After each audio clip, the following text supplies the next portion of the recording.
Puji Tuhan, kita boleh kembali beribadah bersama-sama. Saya mau bertanya kepada Bapak Ibu. Orang yang hebat menurut Bapak Ibu, biasanya kita itu kategorinya apa?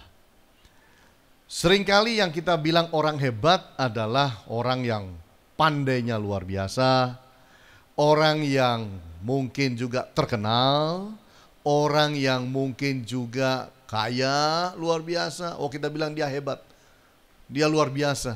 Tapi mari kita mau belajar di dalam kebenaran firman Tuhan, bahwa di hadapan Tuhan, hebat di hadapan Tuhan beda dengan hebat di hadapan manusia.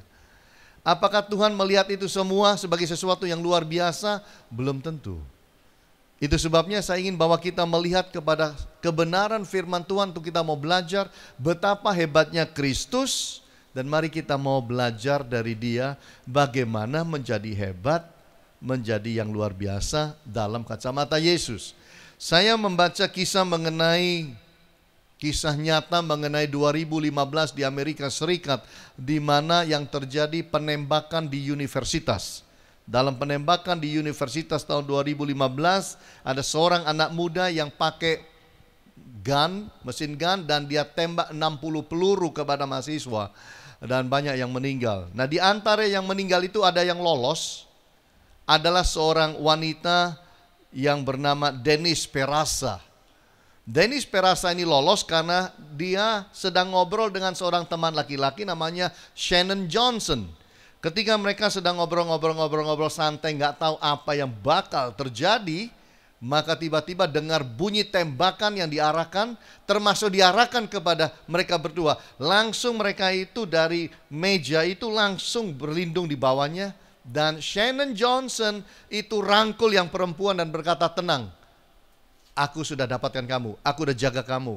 Dan dia memberikan tubuhnya itu kepada datangnya peluru, kalau peluru itu datang. Tapi untung sekali bahwa peluru tidak nyasar sampai kepada mereka.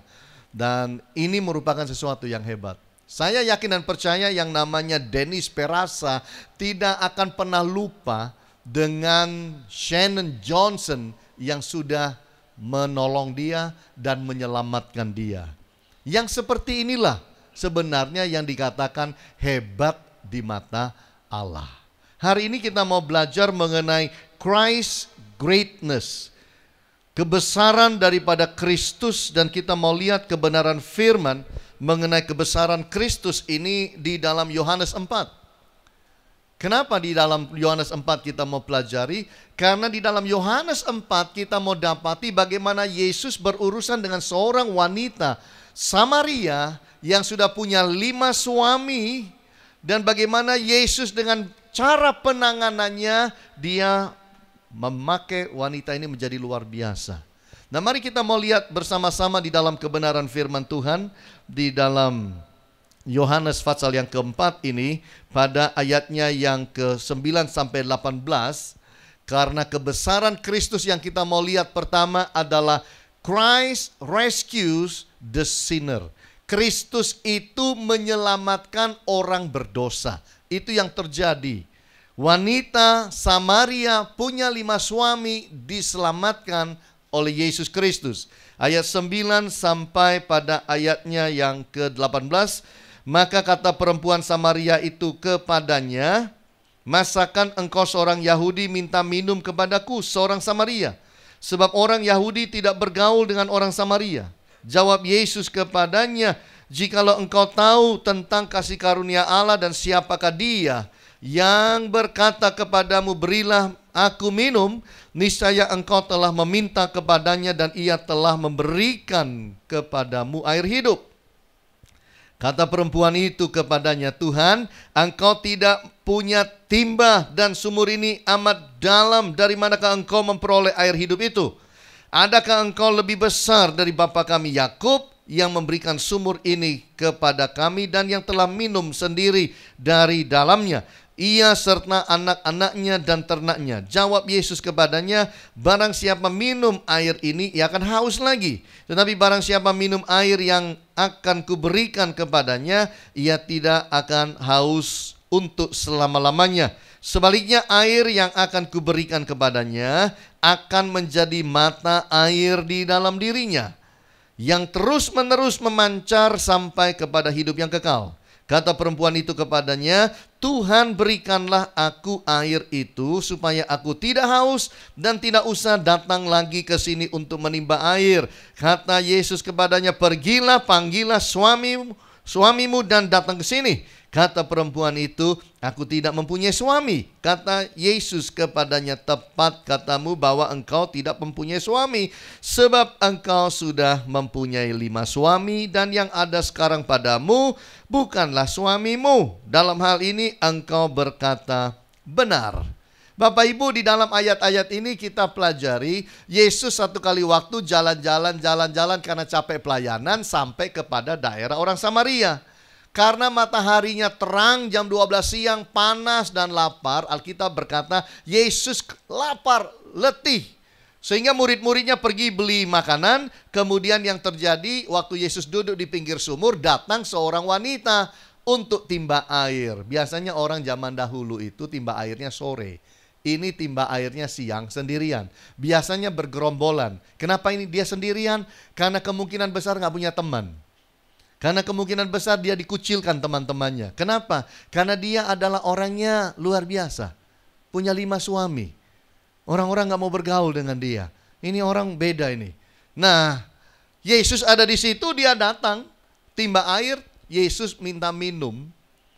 Dan kemudian dari air sumur berubah pembicaraan diarahkan oleh Yesus. Mengarah kepada apa? Mengarah kepada yang namanya air hidup. Disinilah kita melihat bagaimana Yesus melihat wanita ini dan menyelamatkan. Inilah besarnya kebesaran Yesus dalam hal ini. Orang lain mengucilkan, orang lain tidak mau bergaul, orang lain tidak mau dekat, tapi Yesus mau melayani. Bahkan orang Israel dan orang Samaria itu tidak bersekutu, artinya tidak ada hubungan yang baik secara budaya. Tapi Yesus mau bicara, makanya dia berkata, kamu kok minta minum sama saya, orang Samaria? Nah, disinilah kita belajar betapa Yesus itu luar biasa. Bapak Ibu, Kristus adalah Master of Salvation. Dia adalah ahli untuk bicara mengenai keselamatan karena dia adalah juru selamat. Dia kalau lihat orang berdosa dia tidak tinggalkan. Walaupun badannya capek, walaupun dia itu kelaparan, walaupun dia itu betul-betul kehausan, walaupun dia itu sebenarnya butuh istirahat, tidak dilakukan itu. Waktu dia lihat jiwa, dilayani jiwa ini. Ini saya rasa kita harus belajar dari Yesus, Bapak Ibu. Kadang-kadang kita pelayanan dikit udah capek, pelayanan dikit kita rasa udah overload. Kadang-kadang dalam diri kita belum sampai seperti yang Yesus rasakan. Tapi itulah indahnya. Di sini kita belajar bahwa Kristus mengasihi orang berdosa. Dia tidak bilang kamu beda, kamu orang Samaria beda. Kamu bukan dalam budaya kami. Kami orang Yahudi, kamu orang Samaria, buangan, beda. Tidak. Yesus tidak pernah lihat jiwa itu beda. Mau beda warna kulit, mau beda budaya, mau beda intelektual, mau beda kekayaan, Yesus tidak lihat perbedaan. Yesus hanya lihat satu, kamu orang berdosa, kamu butuh untuk diselamatkan. Itu hebatnya Yesus. Itu sebabnya Yesus bisa dapat banyak jiwa. Tapi kalau kita selalu lihat perbedaan, kita nggak sama, warna kulit nggak sama, pendidikan nggak sama, segala sesuatu berbeda. Enggak Itu sebabnya kita tidak berbuah. Padahal Yesus mau apa? Hidup saudara dan saya apa? Berbuah. Coba Bapak Ibu tanya, sudahkah saya berbuah bagi Kristus? Sudah berapa lama jadi Kristen? Sudahkah kita berbuah? Kristus itu sangat suka memperbaharui orang berdosa. Dia lihat orang berdosa, Tuhan akan berurusan dengan dia, membawa dia kepada hal yang baik dan benar. Itu Kristus, Bapak Ibu. Percuma kita jadi Kristen, Bapak Ibu, kalau dalam hidup kita tidak berbuah. Betul nggak Bapak Ibu? Karena Tuhan mau dalam hidup saudara dan saya, bukan hanya kita itu bertobat, bukan hanya kita kemudian jadi Kristen, lalu kita datang ke gereja memuji, menyembah Allah, dekat dengan Dia, bisa baca firman, mengerti firman. Tuhan mau saudara dan saya berbuah. Mau apa saudara? Berbuah. Ini yang Tuhan mau. Dan jangan saudara menjadi orang Kristen yang bangga udah jadi Kristen lama. Pertanyaan yang harus ditanya dalam hati, sudahkah saya berbuah? Itu yang kita harus tanya. Kristus di masa-masa dia begitu capek, lapar, haus, tenaga habis, lihat jiwa, tidak dilepas jiwa ini, tapi dia ingin selamatkan. Saya membaca kisah mengenai seorang bernama Robert Kirkpatrick. Robert Kirkpatrick ini ditangkap polisi, masukkan dalam penjara. Dia harus jalani penjara 3,5 tahun karena urusan narkoba. Pemerintahan zaman George Bush itu ingin melakukan fundraising, pengumpulan dana untuk satu misi dan proyek. Jadi Presiden George Bush kirim undangan kepada banyak orang kaya, diundang untuk makan malam bersama George Bush. Harga satu tiket makan malam, harga satu piring makan malam dengan George Bush adalah 2.500 US dollar. Mahal itu Bapak Ibu. Saudara tahu yang terjadi? Yang terjadi adalah dari kabinet George Bush mengirim undangan kepada Kirkpatrick di penjara. Undangan makan malam tersebut bayar 2.500. Jadi waktu Patricknya dapat undangan tersebut, dia tertawa. Baca ini dia ketawa, dia bilang, wow, diundang untuk datang ke Istana Negara, makan-makan dengan orang-orang top-top semuanya. Mau aja saya sih, mau. Tapi katanya, tolong Presiden kirim orang keluarkan saya dari penjara. Saudara tahu apa yang terjadi sebenarnya? Yaitu adalah kabinet atau orang-orang presiden salah kirim undangan. Tidak mungkin dia kirim undangan kepada orang dalam penjara. Apa kata orang? Tidak mungkin. Makanya si Kirkpatrick berkata, saya mau-mau aja datang makan-makan dengan presiden, bayar 2.500 saya juga bisa bayar, asal presiden keluarkan saya dari penjara ini untuk pergi makan malam, begitu. Dia sendiri sudah punya rekod pernah melarikan diri. Jadi ini undangan yang salah kirim Bapak Ibu. Tapi Allah tidak pernah kirim salah undangan buat kita. Allah tidak pernah kirim salah undangan untuk kita hidup dan diselamatkan. Kalau Allah mengundang saudara dan saya untuk diselamatkan, undangan itu tidak pernah salah kirim. Dia mati di atas kayu salib bukan untuk satu orang, bukan untuk satu etnis. Dia mati di kayu salib adalah untuk kita semua. Itu sebabnya dalam hidup saudara dan saya, kita bersyukur kita boleh kenal Tuhan. Kita sudah terima undangan untuk diselamatkan. Tuhan tidak mau berhenti sampai situ. Jangan puas jadi orang Kristen yang diselamatkan. Jangan puas.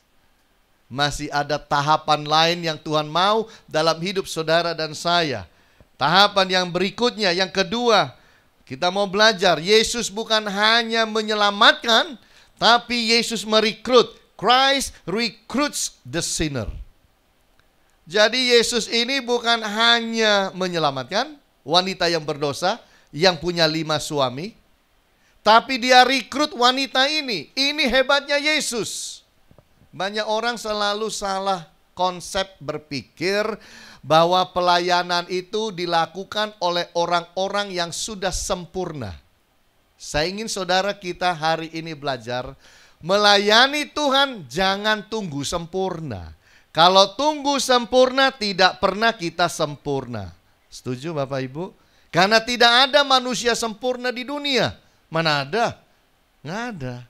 Semua manusia ada kelemahan, semua manusia ada dosa, semua manusia ada kekurangan. Kalau saudara mau cari kekurangan saya kasih tahu, 5 menit cukup cari kekurangan saya.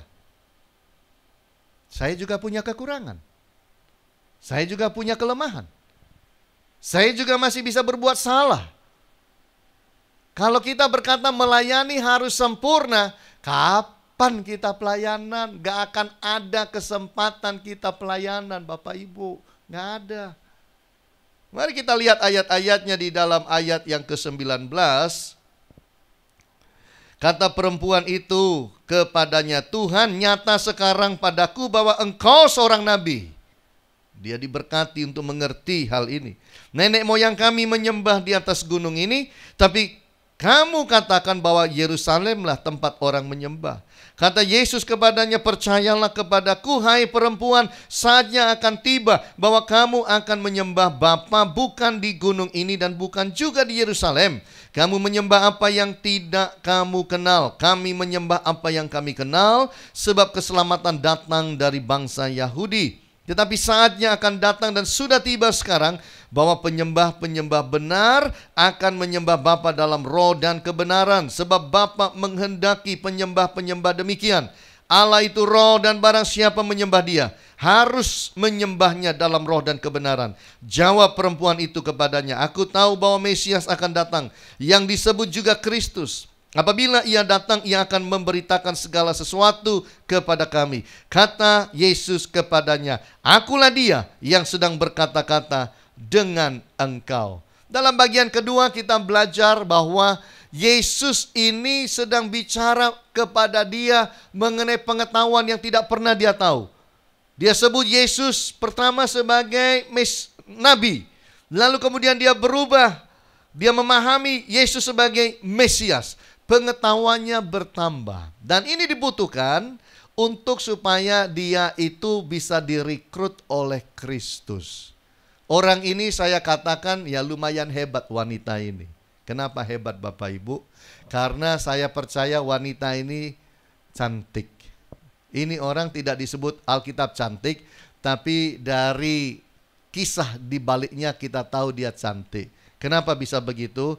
Saya bilang dia cantik karena dia punya suami 5. Orang kalau bisa punya suami 5 itu cantik Bapak Ibu. Cantik ya, cantik itu kalau bisa itu. Tapi jangan diikuti, ini salah. Dan waktu Yesus sedang bicara dengan dia, jangan-jangan wanita ini kan Yesus minta air minum, jangan-jangan wanita ini mikir, ini yang ke-6. Oh ternyata bukan begitu, Yesus sedang berusaha menyelamatkan akan dia. Tapi Yesus tidak hanya mau selamatkan dia, Yesus mau rekrut dia. Ini hebatnya Yesus. Bahwa orang yang sudah diselamatkan oleh Yesus jangan tinggal hanya selamat, harus berbuat sesuatu bagi kerajaan sorga. Ini yang Tuhan mau. Oleh sebab itu dalam hidup saudara dan saya kita mau lihat bahwa Yesus memperlengkapi wanita ini dengan misi. Karena Yesus bicara, kalau engkau minum air yang aku berikan, itu akan jadi mata air dalam dirimu. Ada misi yang sedang Yesus kerjakan di dalam kehidupannya. Makanya hidup orang Kristen itu harus ada misinya. Jangan jadi gini, kan kenapa sih kamu hidup? Ya nggak tahu, pokoknya hidup. Sampai kapan? Ya nggak tahu. Terus ngapain aja hidup? Ya nggak tahu mau ngapain. Oh, manusia yang tanpa satu visi, tanpa satu misi, itu sulit. Hidup itu tidak akan bergairah kalau nggak punya agenda. Kalau kita punya agenda, agenda itu membuat kita bergairah. Wanita ini sedang dipersiapkan, direkrut oleh Yesus untuk sesuatu misi rohani, spiritual yang Yesus mau dia jalankan. Bahkan Yesus memperlengkapi dia dengan kasih. Diajar orang menjadi penyembah. Manusia kalau belajar nyembah terus menerus Bapak Ibu, orang ini akan punya kasih. Kenapa? Karena dia bergaul dengan Allah. Karena dia menyembah Allah, itu akan transfer dari Allah kepada dia. Menyembah terus, dia jadi sabar, dia jadi lebih baik, dia jadi lebih bersuka cita, dia jadi lebih positif, dia jadi lebih apa? Ada kasih. Ini yang Tuhan mau terjadi dalam hidup saudara dan saya. Dan inilah yang Yesus mau jalankan, yaitu merekrut dia. Bahkan dikatakan dia memperlengkapi dengan kabar baik. Berapa banyak khotbah coba pikir dari saudara tobat sampai sekarang, berapa ribu khotbah saudara dengar? Atau berapa ratus khotbah sudah dengar? Apakah itu kita hanya dengar untuk diri sendiri? Atau kita dengar itu adalah karena Yesus punya maksud dengan kita? Jangan kebenaran firman hanya buat kita. Kebenaran firman adalah untuk sesuatu, yaitu harus kita bagikan. Jadi kabar baik yang diberikan Yesus kepada saudara dan saya jangan ngendap pada kita. Tapi kabar baik itu harus bisa menjadi berkat bagi yang lain. Saudara tahu teh celup kan? Teh celup itu selama belum dicelupkan, ya begitu aja. Dia di dalam saset kertas itu. Dia tidak bisa jadi berkat. Teh celup itu baru jadi berkat kalau kita masukkan di air. Lalu dicelap-celup begitu, baru kemudian dia bisa jadi berkat. Tuhan mau saudara dan saya mengerti, hidup jadi Kristen ini adalah untuk jadi berkat. Makanya dalam hidup saudara dan saya, kalau saudara bertanya, kenapa ya Tuhan? Sudah umur sekian kok belum dipanggil-panggil Tuhan naik ke sorga? Karena Tuhan punya misi. Tuhan mau saudara itu hidup jadi berkat. Tuhan rekrut saudara. Dia bukan hanya menyelamatkan. Hidup ini kan harus berbuah Bapak Ibu. Kalau sebuah pohon tidak berbuah, dengan sebuah pohon yang berbuah di halaman rumah saudara, saya tanya, ketika harus ada salah satu yang ditebang, mana yang saudara tebang? Yang berbuah apa yang tidak berbuah?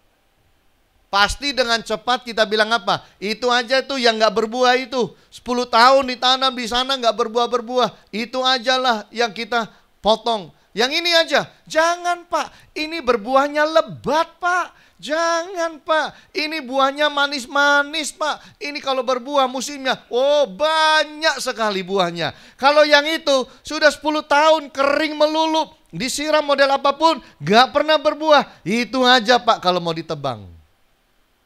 Sama. Kalau ada orang Kristen tidak berbuah dengan Kristen yang berbuah, ya saudara, Alkitab bilang apa? Kapak itu sudah ada di akar pohon untuk menebang pohon yang tidak berbuah. Kalau saudara dan saya masih hidup sampai hari ini karena Tuhan mau kita berbuah. Amin Bapak Ibu. Ya. Tuhan mau saudara dan saya berbuah. Hidup jadi Kristen tidak melulu kita itu mikirin uang Bapak Ibu. Tidak melulu kita mikirin pendidikan.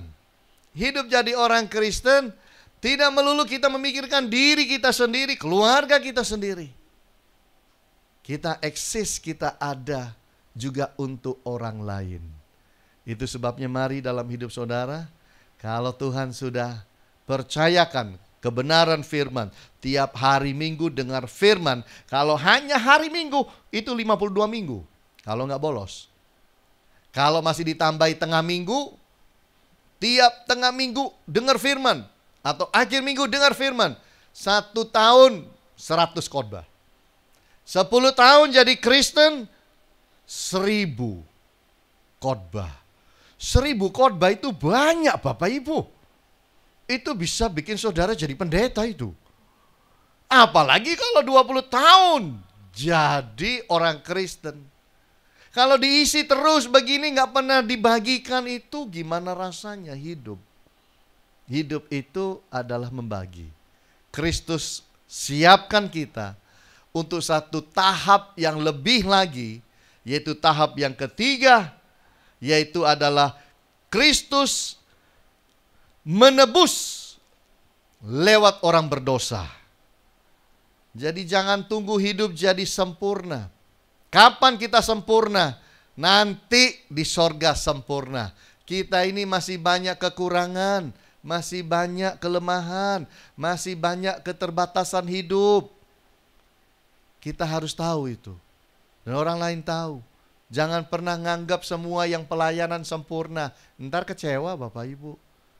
Karena semua yang melayani adalah orang-orang yang tidak sempurna, tapi punya hati mau melayani. Itu aja.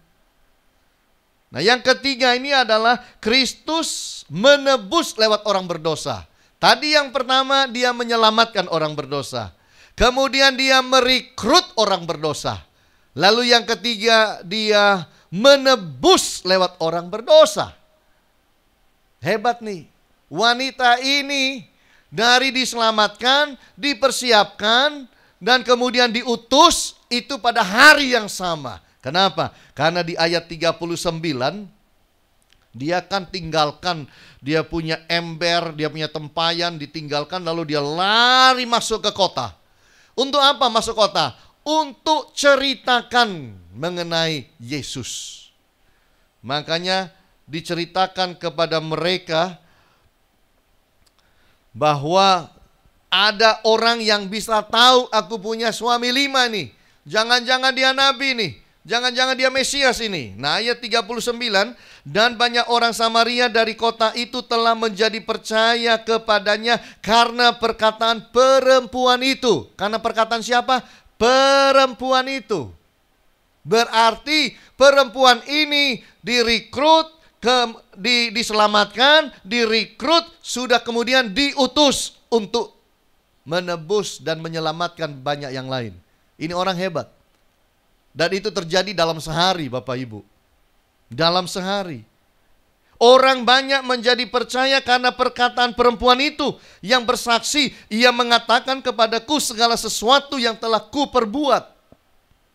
Ketika orang-orang Samaria itu sampai kepada Yesus, jadi dia sudah cerita, sudah banyak orang percaya, orang-orang itu dibawa semua siang-siang itu datang kepada Yesus. Menurut saya jam makan Yesus langsung berubah lagi. Molor lagi. Tadi murid-murid pergi beli makan, ya kan? Kemudian sekarang Yesus didatangi orang Samaria begitu banyak, Yesus bicara lagi dengan mereka. Ketika orang-orang Samaria itu sampai pada Yesus, mereka meminta kepadanya supaya ia tinggal pada mereka. Dan ia pun tinggal di situ 2 hari lamanya. Nggak niat nginep, jadi nginep di Samaria. Ini luar biasa. Dan Yesus nginap 2 hari untuk apa? Istirahat. Bukan untuk cerita kebenaran. Untuk menyatakan siapa dia. Untuk Yesus menyelamatkan orang-orang. Untuk kemudian rekrut lagi. Wah, ini hebat. Dan di dalam ayat 41 dikatakan, dan lebih banyak lagi orang yang menjadi percaya karena perkataannya. Tadi perkataan perempuan, sekarang perkataannya, perkataan Yesus. Dan dalam ayat 42, dan mereka berkata kepada perempuan itu, kami percaya tetapi bukan lagi karena apa yang kau katakan, sebab kami sendiri telah mendengar dia dan kami tahu bahwa dialah benar-benar juru selamat dunia. Hebat ini orang. Luar biasa Yesus. Capek-capek bisa dapat jiwa. Capek-capek rekrut. Capek-capek kemudian bisa mengutus dan menghasilkan buah. Wanita ini saya nggak mau tahu saudara bilang wanita ini apa. Oh, wanita nggak bermoral. Kok punya sampai 5 suami. Ini wanita yang nggak baik ini. Dan belum tentu suami 5 itu punyanya dia. Dalam pengertian punya dia dapat suami kosongan. Suami kosongan itu apa? Bukan milik orang. Ini jangan-jangan suami berisi, milik orang lain. Direbut sama dia. Oh, kita ini udah pandang dia sebelah mata. Kita udah lihat dia separuh mata. Kita udah coreng dia dari hidup kita. Tapi saudara lihat, yang kita coreng diselamatkan, direkrut, diutus Yesus, hidupnya berbuah. Jangan anggap remeh wanita ini. Udah melakukan yang luar biasa. Dalam ketidaksempurnaannya, hidupnya berbuah luar biasa. Saudara bilang saudara sempurna, maka saya harus bertanya, berapa buah dari hidup yang sempurna yang saudara jalankan? Wanita ini tidak sempurna, tapi berbuah. Di sini kita belajar satu hal ya Bapak Ibu, dalam tahap ini, yaitu bahwa Kristus ingin berpartner dengan kita. Tadi Yesus berpartner dengan wanita itu untuk menyelamatkan banyak orang Samaria. Dan itu memberi contoh, dia ingin berpartner dengan kita. Kalau kita bilang wanita Samaria yang punya 5 suami ini bejatnya luar biasa. Kalau yang bejat begitu aja Yesus mau berpartner, apalagi dengan saudara dan saya. Kan begitu. Kalau kita merasa lebih baik. Kalau Yesus yang bejat aja dia mau berpartner, apalagi dengan hidup saudara dan saya. Dia mau berpartner untuk membawa hidup saudara berbuah banyak. Karena hidup ini harus berbuah. Lalu Kristus akan urapi kita. Makanya setelah diberitahu mengenai wanita ini punya pengetahuan kepada Yesus sebagai seorang nabi, Yesus bicara mengenai hidup menjadi penyembah. Karena orang yang hidup di dalam penyembahan, dia akan terima pengurapan yang baru. Dan orang itu akan bisa menjadi orang yang membawa jiwa-jiwa lain datang kepadanya. Kristus positif terhadap kita. Kadang-kadang ya Bapak Ibu, Kristus positif, kitanya yang negatif.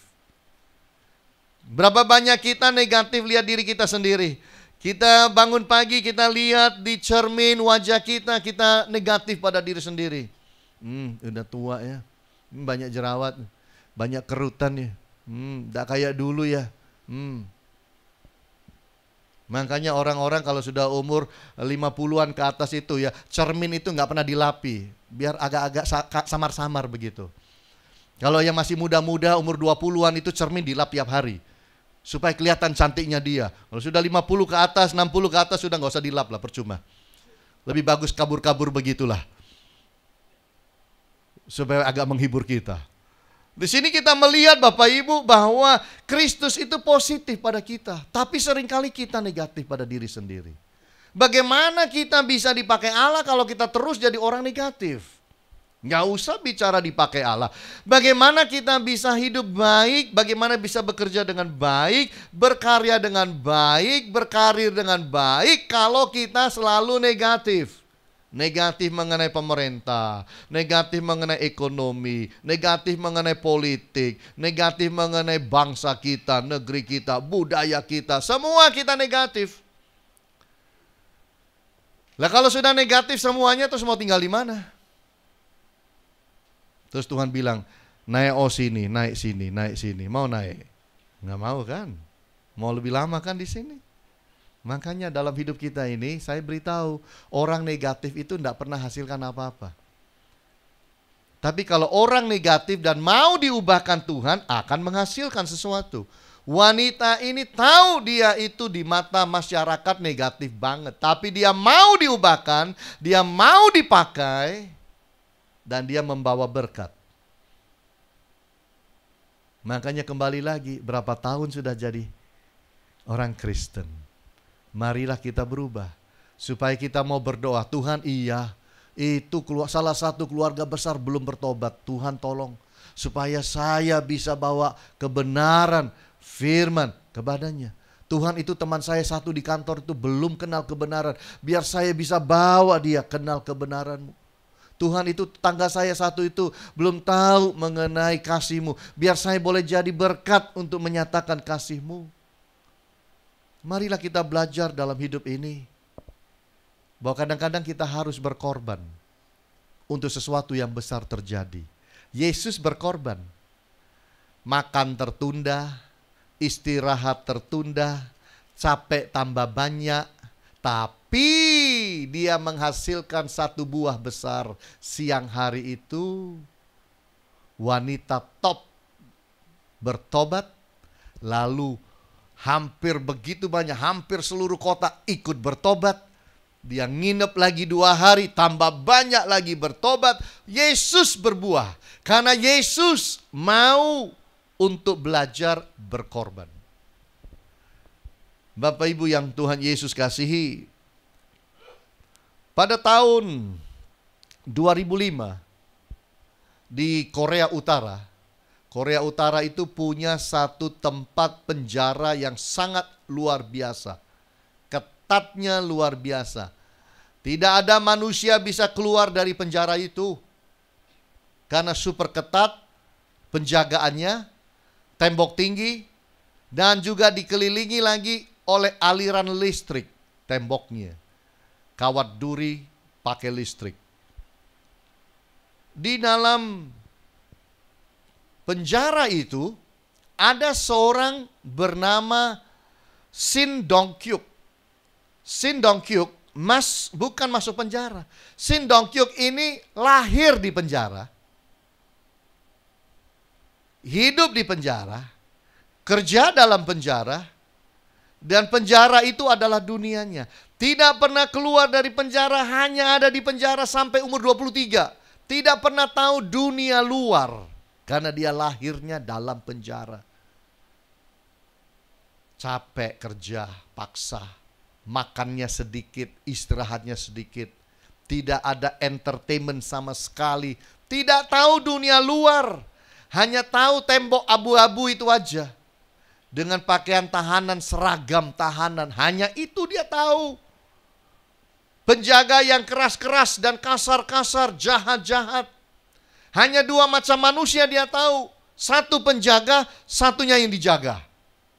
Dan dia termasuk yang dijaga, narapidana dia. Satu kali waktu masuk seorang narapidana tua. Dimasukkan penjara situ. Namanya Bapak Pak. Bapak Pak lama-lama kenalan sama anak muda ini, Shin Dong-hyuk, dan cerita, di luar sana, di luar dunia yang kamu tahu, ini ada dunia lain. Dunia lain yang penuh kebebasan. Manusia pakai baju warna-warni.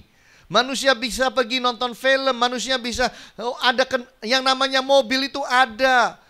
Cerita semua, ada yang namanya televisi. Ada yang namanya juga ayam goreng.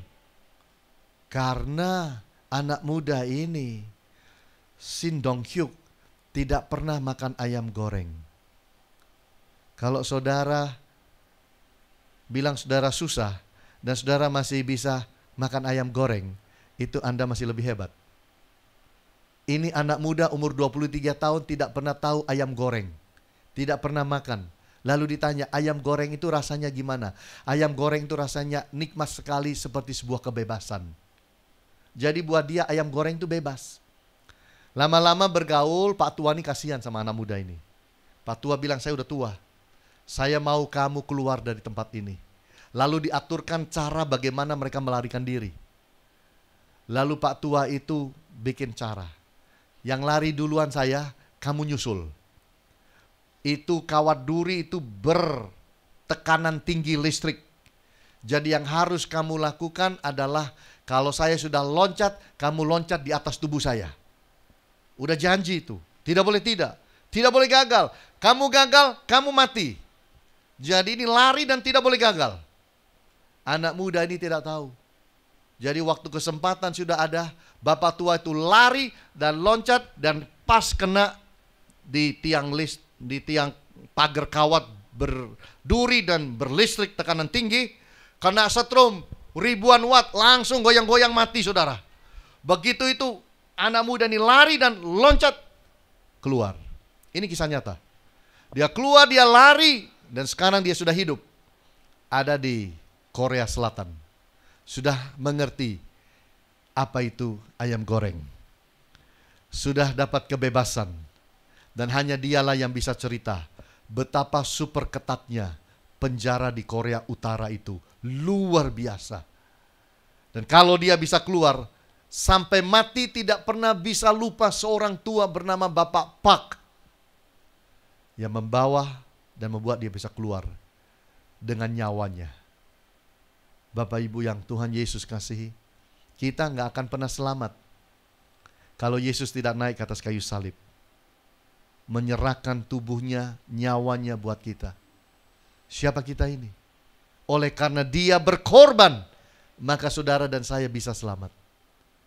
Oleh sebab itu, kita juga harus berkorban, mengasihi orang lain, melayani orang lain.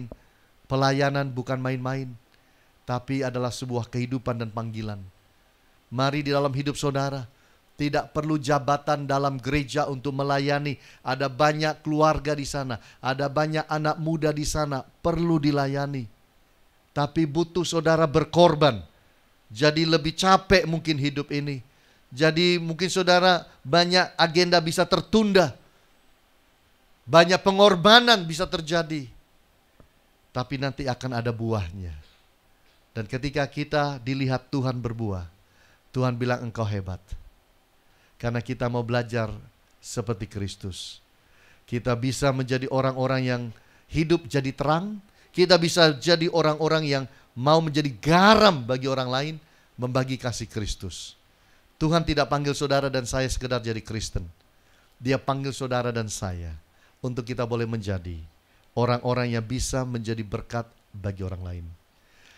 Jangan lihat saudara dan saya sebagai orang yang lemah, belum sempurna. It's okay. Tuhan bisa pakai kita yang tidak sempurna untuk kerajaannya. Marilah kita hidup berbuah bagi Dia. Tuhan Yesus berkati kita semua. Amin.